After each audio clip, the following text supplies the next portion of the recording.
Operation ಸಿಂಧೂರ ಶುರುವಾಗಿ 5ನೇ ದಿನಕ್ಕೆ ನಾವೆಲ್ಲ ಕಾಲಿಡ್ತಾ ಇದ್ದೀವಿ. ಈ ಬೆನ್ನಲ್ಲೇ ಭಾರತದ ಪ್ರತಿಯೊಂದು ಹೆಜ್ಜೆ ಕೂಡ ಕ್ಲೋಸ್ ಆಗಿ ಮಾನಿಟರ್ ಮಾಡಲಾಗ್ತಾ ಇದೆ. ಇನ್ನು ಒಂದ್ ಕಡೆಗೆ ಮ್ಯಾರಥಾನ್ ಮೀಟಿಂಗ್ ನಲ್ಲೂ ಕೂಡ ನರೇಂದ್ರ ಮೋದಿ ಆದಿಯಾಗಿ ಗಣ್ಯ ನಾಯಕರು ತೊಡಗಿದ್ದಾರೆ. ರಕ್ಷಣಾ ಸಚಿವ ರಾಜನಾಥ್ ಸಿಂಗ್ ಹಾಗೂ ರಾಷ್ಟ್ರೀಯ ಭದ್ರತಾ ಸಲಹೆಗಾರ ಅಜಿತ್ ದೋವಲ್ ಕೂಡ ಈ ಮೀಟಿಂಗ್ ನಲ್ಲಿದ್ದಾರೆ. ಹಾಗೂ CDS chief of defence staff Anil Chauhan 3 ಸೇನೆಗಳ ಮುಖ್ಯಸ್ಥರ ಜೊತೆಗೆ ಚರ್ಚೆಯನ್ನು ನಡೆಸ್ತಾ ಇದ್ದಾರೆ. ಕದನ ವಿರಾಮ, ಪಾಕ್ ದಾಳಿ ಬಗ್ಗೆ ಸಮಗ್ರ ಮಾಹಿತಿಯನ್ನ ಪ್ರಧಾನಿ ನರೇಂದ್ರ ಮೋದಿ ಅವರಿಗೆ ಕೊಡೋ ಕೆಲಸವನ್ನ ಈ ಮೀಟಿಂಗ್ ನಲ್ಲಿ ಮಾಡಲಾಗ್ತಾ ಇದೆ. ಮುಂದಿನ ಕಾರ್ಯತಂತ್ರ ಹಾಗೂ ಗಡಿಯ ಎಚ್ಚರಿಕೆ ಬಗ್ಗೆ ಕೂಡ ಮೋದಿ ಅವರು ಸೂಚನೆಯನ್ನು ಕೊಟ್ಟಿದ್ದಾರೆ. ಫ್ರೀ ಹ್ಯಾಂಡ್ ಕೊಟ್ಟಾಗಿದೆ ಈಗಾಗಲೇ. ಇನ್ನು ನಿನ್ನೆ ಕೂಡ ಅಷ್ಟೇನೆ ಆ ಏರ್ ಬೇಸ್ಗಳ ಮೇಲೆ ಅಟ್ಯಾಕ್ ನಲ್ಲಿ ತುಂಬಾ ಡೆಡ್ಲಿ ಆಗಿತ್ತು. ಈ ಅಣ್ವಸ್ತ್ರದ ಪವರ್ ಪ್ಲಾಂಟ್ ನ ಪಕ್ಕದಲ್ಲೇ ಅಟ್ಯಾಕ್, ಅದನ್ನೆಲ್ಲ ಮೋದಿ ಅವರ ಸೂಚನೆ ಮೇರೆಗೆ ಮಾಡಿತ್ತು ಅಂತ ಹೇಳಲಾಗ್ತಾ ಇದೆ. ಈ ಬೆನ್ನಲ್ಲೇ ಈ ಟ್ಯಾಕ್ಟಿಕಲ್ ಪಾಸ್ ಅಂತ ನಾವೇನು ಕರಿತೀವಿ, ಕದನ ವಿರಾಮ ಅನ್ನೋ ಟರ್ಮ್ಗಿಂತ ಹೆಚ್ಚಾಗಿ ಸೂಕ್ತ ಆಗೋದು ಟ್ಯಾಕ್ಟಿಕಲ್ ಪಾಸ್ ಅಂತ.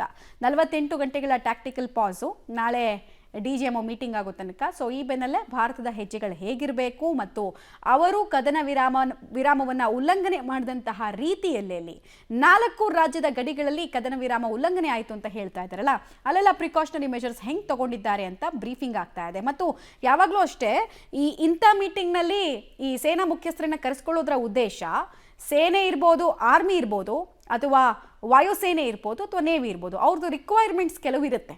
ಇಂಥದ್ದನ್ನು ಹಿಂಗೆ ಮಾಡೋಣ ಅಂತ, ಹಾಗೂ ಸ್ಟ್ರಾಟಜಿಗಳು ಕೆಲವು ಇರುತ್ತೆ.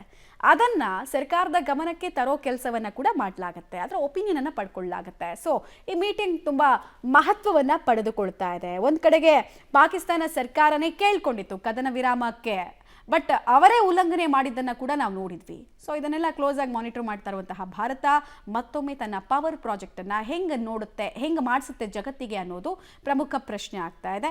ಮೀಟಿಂಗು ಮುಂಚೆ ಯಾರ್ಯಾರು ಭಾಗಿಯಾಗಿದ್ದಾರೆ ಅನ್ನೋದನ್ನ ನಾವು ಹೇಳ್ತಾ ಇದ್ವಿ. ಸರಣಿ ಸಭೆಗಳನ್ನು ಮಾಡಲಾಗಿದೆ, ಮತ್ತೆ ಎಲ್ಲ ಇನ್ಫಾರ್ಮೇಷನನ್ನು ಬಿಟ್ಕೊಡಲ್ಲ. ಈಗ ಎಲ್ರಿಗೂ ಕೆಲವ್ರಿಗೆ ಪ್ರಶ್ನೆ ಇದ್ದಿದ್ದು ಈ ಹಂತದಲ್ಲಿ ಯಾಕೆ ಕದನ ವಿರಾಮಕ್ಕೆ ಒಪ್ಕೊಂಡ್ರು ಅಂತ. ಸೊ ಅಲ್ಲೇನೋ ಕ್ರೂಷಿಯಲ್ ಬೆಳವಣಿಗೆಗಳು ಆಗಿರುತ್ತೆ. ಕ್ಲಾಸಿಫೈಡ್ ಇನ್ಫಾರ್ಮೇಷನ್ ಸಿಗಲ್ಲ ಯೂಶಲಿ, ಆದರೆ ಈ ಬ್ರೀಫಿಂಗ್ ಮಾಡೋ ಟೈಮ್ನಲ್ಲಿ, ಸುದ್ದಿಗೋಷ್ಠಿ ಮಾಡೋ ಟೈಮ್ನಲ್ಲಿ ಕೆಲ ವಿಚಾರಗಳನ್ನಂತೂ ಸೂಕ್ಷ್ಮವಾಗಿ ರಿವೀಲ್ ಮಾಡೋ ಸಾಧ್ಯತೆ ಇದೆ. ಡೀಟೇಲ್ಸ್ ಕೊಡ್ತಾರೆ ಶಬೀರ್. ರಾಜತಾಂತ್ರಿಕವಾಗಿ ತುಂಬ ಇಂಪಾರ್ಟೆಂಟ್ ಆಗುತ್ತೆ ಭಾರತದ ಈ ಹೊತ್ತಿನ ಹೆಜ್ಜೆ. ಈ ಬೆನ್ನಲ್ಲೇ ಈ ಮೀಟಿಂಗು ಎಷ್ಟು ಕ್ರುಷಿಯಾಲಿಟಿನ ಪಡ್ಕೊಳ್ತಾ ಇದೆ, ಏನೇನು ವಿಚಾರಗಳು ಇಲ್ಲಿ ಚರ್ಚೆ ಆಗ್ತಾ ಇದೆ ಅಂತ.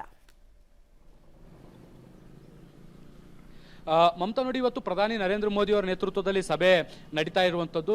ಈ ಒಂದು ಸಭೆಯಲ್ಲಿ ಸಾಕಷ್ಟು ಪ್ರಮುಖ ವಿಚಾರಗಳ ಬಗ್ಗೆ ಚರ್ಚೆಗಳು ಕೂಡ ಈಗ ನಡೆಯುತ್ತೆ. ಮುಖ್ಯವಾಗಿ ಕದನ ವಿರಾಮ ಘೋಷಣೆಯನ್ನ ಮಾಡಲಾಗಿತ್ತು. ಅದಾದ ಬಳಿಕವೂ ಕೂಡ ಪಾಕಿಸ್ತಾನ ನಿರಂತರವಾಗಿ ಭಾರತದ ಮೇಲೆ ದಾಳಿಯನ್ನ ಮಾಡುವಂತ ಕೆಲಸವನ್ನ ಮಾಡ್ತಾ ಇದೆ. ಸೊ ಇದಕ್ಕೆ ಪ್ರತ್ಯುತ್ತರವನ್ನ ಹೇಗೆ ಕೊಡಬೇಕು, ರಾಜತಾಂತ್ರಿಕ ನಡೆಯ ಮೂಲಕವೇ ಕೊಡಬೇಕಾ ಅಥವಾ ಮಿಲಿಟರಿ ಮೂಲಕ ಕೊಡಬೇಕಾ ಅನ್ನುವಂಥ 2 ಸಂದಿಗ್ಧ ಪರಿಸ್ಥಿತಿಗಳಿದ್ದಾವೆ. ಯಾಕೆ ಅಂದ್ರೆ ಅಮೆರಿಕ ಮಧ್ಯಪ್ರವೇಶ ಮಾಡಿದ ಬಳಿಕ ಆ ಒಂದು ಮಾತುಕತೆಗೆ ಭಾರತ ಒಪ್ಕೊಂಡಿತ್ತು. ಹೀಗಾಗಿ ಪ್ರತಿ ದಾಳಿಯನ್ನ ಈವರೆಗೂ ಕೂಡ ಮಾಡಿಲ್ಲ. ನಿನ್ನೆ ಪಾಕಿಸ್ತಾನ ದೊಡ್ಡ ಮಟ್ಟದ ಶೆಲ್ಲಿಂಗ್ ಅನ್ನ, ಡ್ರೋನ್ ದಾಳಿಯನ್ನ ಮಾಡಿದ್ರು ಕೂಡ ಅದಕ್ಕೆ ದೊಡ್ಡ ಮಟ್ಟದಲ್ಲಿ ಪ್ರತಿಕ್ರಿಯೆ ಕೊಡುವಂತ ಕೆಲಸ ಮಾಡಿಲ್ಲ. ಅದನ್ನ ಬರೀ ಡಿಪೆಂಡ್ ಮಾಡುವಂತ ಕೆಲಸವನ್ನ ಮಾತ್ರ ಮಾಡಿದೆ.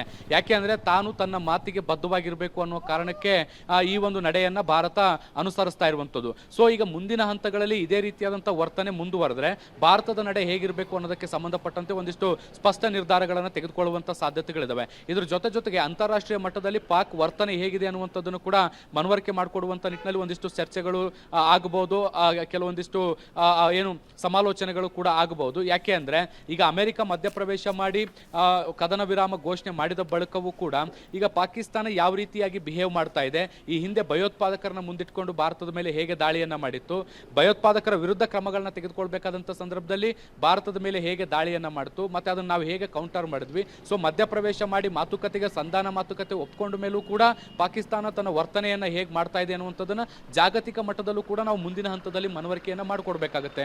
ಸೊ ಆ ಹಂತದಲ್ಲಿ ಕೂಡ ಒಂದಿಷ್ಟು ಸಮಾಲೋಚನೆಗಳು, ಚರ್ಚೆಗಳು ಕೂಡ ಪರಸ್ಪರವಾಗಿ ನಡೆಯುವಂತ ಸಾಧ್ಯತೆಗಳಿದಾವೆ. ಇದಾದ ಬಳಿಕ ಸೇನೆಗೆ ಯಾವ ರೀತಿಯಲ್ಲಿ ಡೈರೆಕ್ಷನ್ಸ್ ಅನ್ನು ಕೊಡಬೇಕು, ಇವತ್ತು ರಾತ್ರಿಯೂ ಕೂಡ ಇದೇ ರೀತಿಯಾದಂತಹ ಘಟನೆಗಳು ಪುನರಾವರ್ತನೆ ಆದ್ರೆ ಅದನ್ನ ಡಿಪೆಂಡ್ ಮಾಡಬೇಕಾ ಅಥವಾ ಅಟ್ಯಾಕಿಂಗ್ ಸ್ಟೈಲ್ ಅನ್ನ ಫಾಲೋ ಮಾಡಬೇಕಾ, ಹೇಗಿರಬೇಕು ಅನ್ನೋದಕ್ಕೆ ಸಂಬಂಧಪಟ್ಟಂತೆ ಸುದೀರ್ಘವಾದಂತಹ ಚರ್ಚೆಗಳು ನಡೆಯುತ್ತೆ.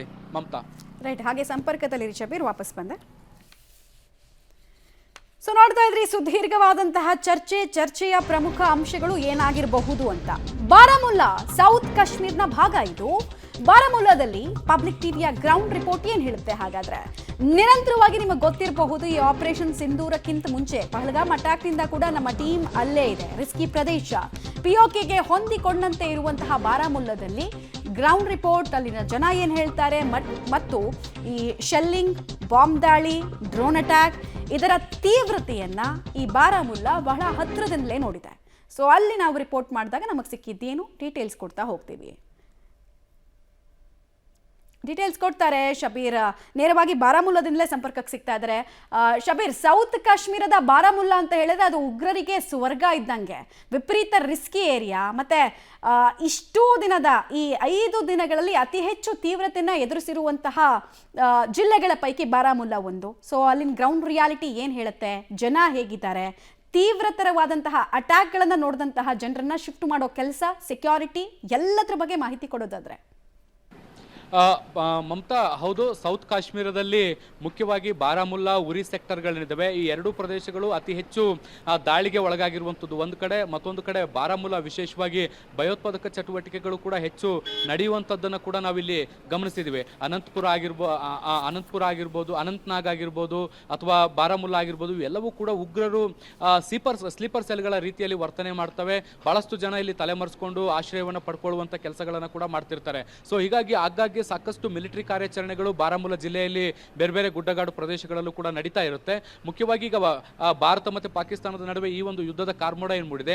ಈ ಸಂದರ್ಭದಲ್ಲೂ ಕೂಡ ಪಾಕಿಸ್ತಾನ ನಿರಂತರವಾದಂಥ ದಾಳಿ ಏನು ಮಾಡ್ತಾ ಇದೆ, ಆ ದಾಳಿಗೂ ಕೂಡ ಬಾರಾಮುಲ್ಲಾ ಮತ್ತು ಉರಿ ಎರಡೂ ಪ್ರದೇಶಗಳು ಕೂಡ ತುತ್ತಾಗ್ತಾ ಇರುವಂಥದ್ದು. ಹೀಗಾಗಿ ಸಾಕಷ್ಟು ಮುನ್ನೆಚ್ಚರಿಕೆ ಕ್ರಮಗಳನ್ನು ಇಲ್ಲಿ ವಹಿಸಿಕೊಳ್ಳುವಂಥ ಕೆಲಸವನ್ನು ಮಾಡಲಾಗ್ತಾ ಇದೆ. ಸದ್ಯಕ್ಕೆ ನಾನೀಗ ಬಾರಾಮುಲ್ಲಾ ನಗರದಲ್ಲೇ ಇದ್ದೀನಿ. ನೋಡಿ, ಒಂದು ಶಾಲೆಯ ಪರಿಸ್ಥಿತಿ ಹೇಗಿದೆ ಅನ್ನುವಂಥದ್ದನ್ನ ಈಗಾಗಲೇ ಕಳೆದ 4-5 ದಿನಗಳಿಂದ ಯಾವಾಗ ಉದ್ವಿಗ್ನ ಪರಿಸ್ಥಿತಿ ನಿರ್ಮಾಣ ಆಯಿತು ಅವತ್ತಿನಿಂದಲೂ ಕೂಡ ಶಾಲಾ ಕಾಲೇಜುಗಳಿಗೆ ಇಲ್ಲಿನ ಜಿಲ್ಲಾಡಳಿತ ರಜೆಯನ್ನು ಘೋಷಿಸುವಂಥ ಕೆಲಸವನ್ನು ಕೂಡ ಮಾಡಿದೆ. ಯಾಕೆಂದರೆ ಭದ್ರತೆ, ರಕ್ಷಣೆ, ಮಕ್ಕಳ ಸುರಕ್ಷತೆಯ ದೃಷ್ಟಿಯನ್ನು ಇಟ್ಕೊಂಡು ಎಲ್ಲವನ್ನು ಕೂಡ ಬಂದ್ ಮಾಡುವಂಥ ಕೆಲಸವನ್ನು ಕೂಡ ಮಾಡಲಾಗಿದೆ. ಇದು ಮಾತ್ರ ಅಲ್ಲ, ಕೇವಲ ಶಾಲೆ ಕಾಲೇಜುಗಳು ಅಂತ ಮಾತ್ರ ಅಲ್ಲ, ಸರ್ಕಾರಿ ಕಚೇರಿಗಳು ಕೂಡ ಸಂಪೂರ್ಣವಾಗಿ ಬಂದ್ ಆಗಿದ್ದಾವೆ. ಈ ಭಾಗದಲ್ಲಿ ನೀವು ಪೋಸ್ಟ್ ಆಫೀಸ್ ಏನು ನೋಡ್ತಿದ್ರಿ, ಈ ಪೋಸ್ಟ್ ಆಫೀಸ್ ಕೂಡ ಕಂಟಿನ್ಯೂಸ್ ಆಗಿ ಇಲ್ಲಿ ಬಂದ್ ಆಗಿರುವಂಥದ್ದನ್ನು ಕೂಡ ನಾವು ಗಮನಿಸ್ಬೋದು. ಮುಖ್ಯವಾಗಿ ನೋಡಿ, ಆ ಒಳಗಡೆ ಸೆಕ್ಯೂರಿಟಿ ಕೂಡ ಅರೇಂಜ್ಮೆಂಟ್ಸ್ ಹೇಗಿದೆ ಅನ್ನುವಂಥದ್ದನ್ನು, ಈ ರೀತಿಯಾದಂಥ ಸರ್ಕಾರಿ ಕಚೇರಿಗಳು ಅಥವಾ ಸೂಕ್ಷ್ಮ ಪ್ರದೇಶಗಳೇನಿದ್ದಾವೆ ಅಲ್ಲಿ ಹೆಚ್ಚಿನ ಭದ್ರತೆಯನ್ನು ಕೂಡ ನಿಯೋಜಿಸುವಂಥ ಕೆಲಸಗಳು ಕೂಡ ಆಗ್ತಾ ಇದ್ದಾವೆ. ನೋಡಿ, ಎಲ್ಲ ಭಾಗದಲ್ಲೂ ಕೂಡ ಆರ್ಮಿ ಓಡಾಡುವಂಥದ್ದನ್ನು ಕೂಡ ನಾವು ನಿರಂತರವಾಗಿ ಗಮನಿಸ್ಬೋದು. ಹೈ ಅಲರ್ಟ್ ಅನ್ನು ಘೋಷಣೆ ಮಾಡುವಂಥ ಕೆಲಸಗಳಾಗಿದ್ದಾವೆ. ಎಲ್ಲ ಭಾಗದಲ್ಲೂ ಕೂಡ ನಿರಂತರವಾಗಿ ಪೆಟ್ರೋಲಿಂಗ್ ಆಗುತ್ತೆ. 4-5 ವಾಹನಗಳ ಮೂಲಕ ಎಲ್ಲ ಪ್ರದೇಶಗಳನ್ನು ಸುತ್ತುವರಿಯುವಂಥ ಕೆಲಸಗಳನ್ನು ಕೂಡ ಮಾಡಲಾಗುತ್ತೆ. ಒಂದು ರೀತಿ ಬಹಳಷ್ಟು ಸೂಕ್ಷ್ಮವಾದಂತಹ ಸನ್ನಿವೇಶಗಳು ಇಲ್ಲಿ ನೋಡಲಿಕ್ಕೆ ಸಿಗ್ತಾ ಇರುವಂಥದ್ದು. ಯಾವಾಗ ಬೇಕಾದರೂ ದಾಳಿಗಳಾಗ್ಬೋದು ಅಥವಾ ಏನಾಗುತ್ತೆ ಅನ್ನುವಂಥದ್ದು ಒಂದು ಸ್ಪಷ್ಟತೆಗಳಿಲ್ಲ. ಕೆಲವೊಂದಿಷ್ಟು ಸಂದರ್ಭದಲ್ಲಿ ನಿನ್ನೆ ನಾವು ಬಾರಾಮುಲ್ಲಾ ಉರಿ ಭಾಗದಲ್ಲಿ ರಿಪೋರ್ಟ್ ಮಾಡಬೇಕಾದಂಥ ಸಂದರ್ಭದಲ್ಲಿ ನಮಗೂ ನಿರಂತರವಾಗಿ ಸೈರನ್ ಸದ್ದು ಕೇಳಿಸ್ತಾ ಇತ್ತು. ಈ ರೀತಿಯಾಗಿ ಜನರು ಆತಂಕದಲ್ಲಿ ಬದುಕ್ತಾ ಇರುವಂಥದ್ದು. ಹೀಗಾಗಿ ಅತಿ ಹೆಚ್ಚು ಭದ್ರತೆಯನ್ನು ಕಲ್ಪಿಸಿಕೊಡುವಂಥ ಕೆಲಸಗಳಾಗ್ತಾ ಇದ್ದಾವೆ. ಮತ್ತು ಬಾರಾಮುಲ್ಲಾದಿಂದ ಸರಿಸುಮಾರು ಒಂದು 50 ಕಿಲೋಮೀಟರ್ ದೂರಕ್ಕೆ ಹೋದರೆ ಅಲ್ಲಿ ಉರಿ ಸಿಗುತ್ತೆ. ಉರಿಯಿಂದ ನಮಗೆ ಬಾರ್ಡರ್ ಭಾಳಷ್ಟು ಹತ್ತಿರದಲ್ಲಿರುವಂಥದ್ದು. ಹೀಗಾಗಿ ಕೆಲವೊಮ್ಮೆ ಅಕ್ರಮವಾಗಿ ಭಯೋತ್ಪಾದಕರು ನುಸುಳಿ ಬರುವಂಥ ಸಾಧ್ಯತೆಗಳು ಕೂಡ ಇರ್ತವೆ. ನಾನು ಆಗಲೇ ಹೇಳಿದೆ, Baramulla one of the sleeper cell ಆಗಿರುವಂಥ ಹಿನ್ನೆಲೆಯಲ್ಲಿ ಇಲ್ಲಿ ಬೇರೆ ಬೇರೆ ದುಷ್ಕೃತ್ಯಗಳನ್ನು ಮಾಡುವಂಥ ಸಾಧ್ಯತೆಗಳು ಕೂಡ ಇರ್ತವೆ. ಹೀಗಾಗಿ ನಿರಂತರವಾಗಿ ಪೆಟ್ರೋಲಿಂಗ್ ಮಾಡುವಂಥದ್ದು, ಭದ್ರತೆಗಳನ್ನು ಒದಗಿಸುವಂಥದ್ದು, ಸರ್ಕಾರಿ ಕಚೇರಿಗಳು, ಖಾಸಗಿ ಕಚೇರಿಗಳೇನಿರ್ತವೆ, ಹೆಚ್ಚಿನ ಜನಸಂದಣಿ ಏನು ಇರುತ್ತೆ ಆ ಪ್ರದೇಶಗಳಲ್ಲಿ ಹೆಚ್ಚುವರಿ ಭದ್ರತಾ ಸಿಬ್ಬಂದಿಗಳನ್ನು ಹಾಕುವಂಥದ್ದು, ಈ ರೀತಿಯಾಗಿ ಹೆಚ್ಚಿನ ಭದ್ರತೆಯನ್ನು ವಹಿಸುವಂಥ ಕೆಲಸಗಳಾಗ್ತಾ ಇದ್ದಾವೆ. ಆ ಮೂಲಕ ಈ ಪ್ರದೇಶಗಳಲ್ಲಿ ಶಾಂತಿಯನ್ನು ಕಾಪಾಡುವಂಥ ಪ್ರಯತ್ನಗಳು ಕೂಡ ಮುಂದುವರೆದಿದ್ದಾವೆ. ಮಮತಾ, ರೈಟ್, ಧನ್ಯವಾದ ತಮ್ಮೆಲ್ಲ ಮಾಹಿತಿಗಾಗಿ ಶಬೀರ್. ಸದ್ಯಕ್ಕೆ ಬಾರಾಮುಲ್ಲಾ ಸೆಕ್ಟರ್ನಲ್ಲಿ ಯಾವ ರೀತಿಯಾದಂತಹ ವಾತಾವರಣ ಇದೆ ಅನ್ನೋದನ್ನ ಡಿಸ್ಕ್ರೈಬ್ ಮಾಡೋ ಕೆಲಸ, ಪ್ರತಿ ವೆಹಿಕಲ್ಗಳನ್ನು ಚೆಕ್ ಮಾಡೋ ಕೆಲಸ ಆಗ್ತಾ ಇದೆ. ಅನ್ನೆಸರಿ ಮೂವ್ಮೆಂಟ್ಸನ್ನು ರೆಸ್ಟ್ರಿಕ್ಟ್ ಮಾಡಲಾಗಿದೆ. ಯಾರು ಎಮರ್ಜೆನ್ಸಿ ಪರ್ಪಸ್ ಇಲ್ಲದೆ ಬರಬೇಡಿ ಆಚೆ ಅಂತ ಡಿರೆಕ್ಷನ್ಸ್ ಕೊಡಲಾಗಿದೆ.